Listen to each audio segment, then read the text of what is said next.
Hello नमस्ते good evening Patna.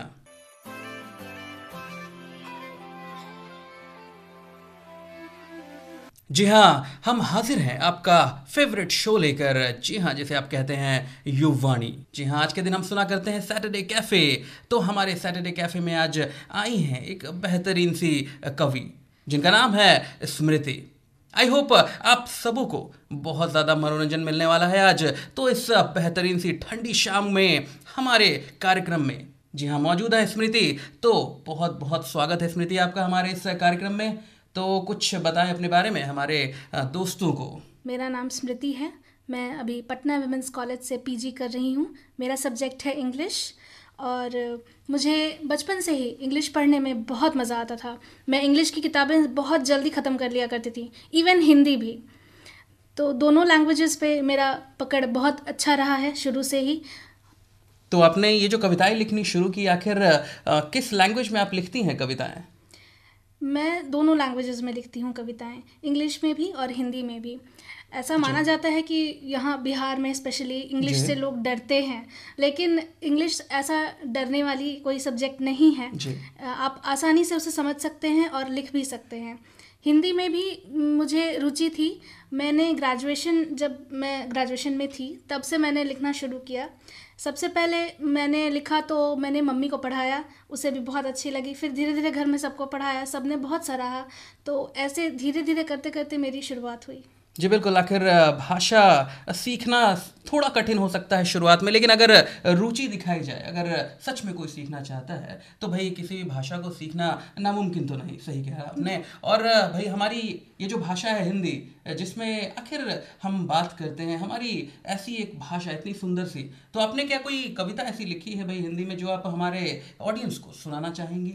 बिल्कुल, मैंने एक छोटी सी कविता लिखी है आज स्पेशली इस शो के लिए। तो मैं आप सबके सामने वो प्रस्तुत करना जी चाहूँगी। जी ज़रूर सुनाएं। कविता का शीर्षक है समय का झरोखा। वो देखती है नन्हे झरोखे से अपने सपनों को दूर जाते हुए।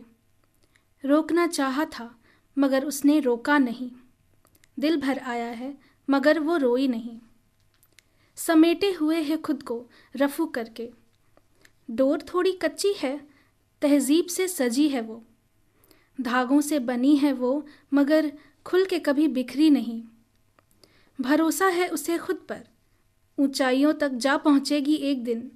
मुश्किलों में पांव डगमगाए ज़रूर मगर हौसलों से कभी हारी नहीं। एक लंबे सफ़र के बाद मंजिल मिली है, एक अंधेरी रात के बाद सवेरा हुआ है। उम्मीद उसकी आज जी उठी है, खुशियों की किरण उसे आज मिल गई है। धन्यवाद। जी बहुत ही सुंदर सी कविता सुनाई आपने हमारे ऑडियंस को। ज़रूर बहुत खुश हुई होगी हमारी सारी ऑडियंस। तो अच्छा एक बात बताएं, ये जो कविताएं आप लिखती हैं आखिर कहीं से तो शुरुआत की होगी आपने इसकी। कब से आप लिखती आ रही हैं और कैसे इसे की शुरुआत आपने की थी? मैंने 2019 से शुरुआत की थी कविताएं लिखने जी की। और सबसे पहले मैं कोट्स लिखती थी, कविताएं तो बहुत बाद में, ओके। लगभग एक साल बाद शुरू किया जी था। जी सबसे पहले मैं कोट्स लिखती थी दोनों लैंग्वेजेस में, जी हिंदी भी और इंग्लिश भी। हम्म, और बहुत सारे मैंने अपने एक वेबसाइट्स पे पोस्ट भी किए हैं कोट्स। मैंने yourquote.in है, ओके। तो उस पर मैंने पोस्ट भी किया है। तो धीरे धीरे करके वहाँ भी लोगों ने बहुत सराहा मेरे कोट्स को, मेरे पोएम्स को। तो धीरे धीरे और लोगों से मोटिवेशन मिलता गया। बहुत लोगों को मैंने पढ़ा, सीखा कि लिखते कैसे हैं। तो पढ़ के भी आप बहुत कुछ सीख सकते हैं कि आपको कैसे लिखना चाहिए, नहीं लिखना चाहिए, क्या चीज़ें बरतनी चाहिए। तो वो सब चीज़ें।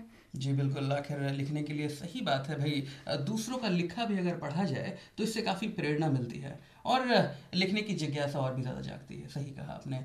अच्छा एक बात बताएं, जब आपने इसे लिखना शुरू किया, आखिर कविताएं कभी जब भी आपने लिखना शुरू किया इसे, तो फिर क्या आपके परिवार में सभी लोगों ने इसे सराहा या क्या किया? आखिर उनका रिएक्शन कैसा था जब आपने पहली बार लिखा होगा इसे? उनका रिएक्शन वो बहुत खुश हुए थे कि वाह, मतलब इतनी छोटी उम्र में, इतनी कम उम्र में इतनी चीज़ों को समझना और इतनी गहराई से लिखना हर कोई नहीं कर पाता है। या मतलब यूँ कह लें कि कविता कविता लिखना बहुत थोड़ा सा कठिन लगता है लोगों को, कि जी बहुत बिल्कुल सारी बातों को कम शब्द में आप सुंदर से पिरोना। बिल्कुल। जैसे कि एक कहानी है, उसे आपने किस तरीके से पिरो दिया, भाई मोतियों की माला सी बन गई है। तो बिल्कुल बिल्कुल। बिल्कुल सही कहा आपने। तो शब्दों की ये जो माला होती है कितनी खूबसूरत लगती है जब कविता हम सुनते हैं। तो बात तो आपका कहना तो बिल्कुल भी सही है। अच्छा, एक बात बताएं कि भाई जब आपने इसे लिखना शुरू किया, क्या तब आपने सोचा था कि आप इन कविताओं को मीन्स हमारे जैसे आकाशवाणी जैसे प्लेटफॉर्म पर कभी सुना पाएंगे? क्या आपने सोचा था ऐसा कभी? बिल्कुल नहीं, मैंने ऐसा कभी सोचा नहीं था। लेकिन धीरे धीरे करके मुझे लगा कि हाँ, मैं लिख रही हूँ तो मैं इसे लोगों तक पहुँचाऊँ, लोग इनसे जी मेरे कविताओं से कनेक्ट कर सकें। तो बिल्कुल। मेरा यही मानना था। और धीरे धीरे मैं यहाँ से जुड़ी और मुझे शो के बारे में पता चला। जी तो फिर मैं आज यहाँ पे हूँ आप सबके जी। बीच। तो सोचिए कैसे नन्ही कदमों से कैसे कोई भी इंसान किसी भी चीज़ की जब शुरुआत करता है तो वो कहाँ से कहाँ पहुँच सकता है। तो आप भी एक प्रेरणा है हमारे युवा साथियों के लिए कि भाई लिखें और ज़रूर ख्वाब ज़रूर देखें, वो पूरे ज़रूर होते हैं। अच्छा, इसी बात पर कोई एक ऐसा सॉन्ग जो आप डेडिकेट करना चाहें हमारी ऑडियंस को, तो आप बताएं। जी बिल्कुल। दम लगा के हाइशा फिल्म से मोह मोह के धागे। जी, बहुत ही सुंदर सा ये गीत आपने चूज़ किया है। बिल्कुल। तो फ्रेंड्स, आप सुन रहे हैं सैटरडे कैफ़े और आज के सैटरडे कैफ़े में आई है हमारी बहुत ही प्यारी कलाकार भाई स्मृति। तो इनकी पसंद का ये टाइटल ट्रैक आपके लिए from the movie Dum Laga Ke Haisha. So welcome back everybody. I hope आपने एंजॉय किया इस सॉन्ग को। जैसा कि आप जानते हैं स्मृति है हमारे साथ आज के सैटरडे कैफ़े में और ज़रूर आप एंजॉय कर रहे होंगे। तो स्मृति जी, आपसे थोड़ी और बातें करना चाहेंगे हम। ये तो ठीक है, क्या आपके कोई फ्यूचर प्लान्स भी हैं इस बारे में? क्या आपने सोचा है आगे के लिए? मैं चाहती हूँ कि मैं ऐसी कविताएं लिखूं जिनसे लोग खुद को कनेक्ट कर सकें, खुद को जोड़ जी सकें। और मैं मतलब ऐसी कविता लिखना चाहती हूँ जो लोगों के दिल को छू जाए। जी। लोग उससे बहुत खुश हों पढ़ के, और मुझे भी खुशी मिले कि हाँ, मेरी कविताओं से लोगों को आनंद मिल रहा है। तो मैं ऐसी ज़रूर कविताएं लिखना चाहूँगी नियर फ्यूचर में भी। अच्छा, कविताएं जो आप लिखती हैं आखिर टॉपिक क्या होता है आपकी कविताओं का? किस तरीके की कविताएं आप लिखना चाहती हैं? मैं हर तरह की कविताएं लिखती हूँ। अभी फ़िलहाल तो कई बार होता है कि मेरी कविताओं में आपको थोड़ी सी गहराई महसूस होगी जी। पढ़ के, या बहुत सरफेस लेवल की बातें नहीं, थोड़ी डीप बातें होती हैं मेरी कविताओं ओके। में। फिर एक उम्मीद की किरण भी जी, जी। होती है कविताओं बिल्कुल, में। Motivation kind of motivational, things. जी, जी, बिल्कुल, बिल्कुल। मोटिवेशनल होती हैं। फिर इंस्पिरेशनल होती हैं, जी, थोड़ा इमोशनल भी होती हैं। जी, तो जी। ये सब तरह की कविताएं अच्छा, तो मैं लिखती ऐसी हूँ। कोई एक अगर कविता हो जाए हमारे भाई ऑडियंस के लिए तो मज़ा आ जाए। यूं तो तुम भी तन्हा हो, तन्हा हूँ मैं भी, तो साथ मिलकर क्यों ना कहीं दूर निकल चलते हैं। शाम का दामन थाम कर चलो कहीं दूर निकल चलते हैं। साहिलों पर बैठा है जो, वो मोती कहाँ पाता है, और बिना मोती बहाए कोई मंजिल तक कहाँ पहुँच पाता है। किसी न किसी मंजिल की तलाश तुम्हें भी है, मुझे भी, तो क्यों ना अपनी मुश्किलें कम कर लेते हैं। शाम का दामन थाम कर चलो कहीं दूर निकल चलते हैं।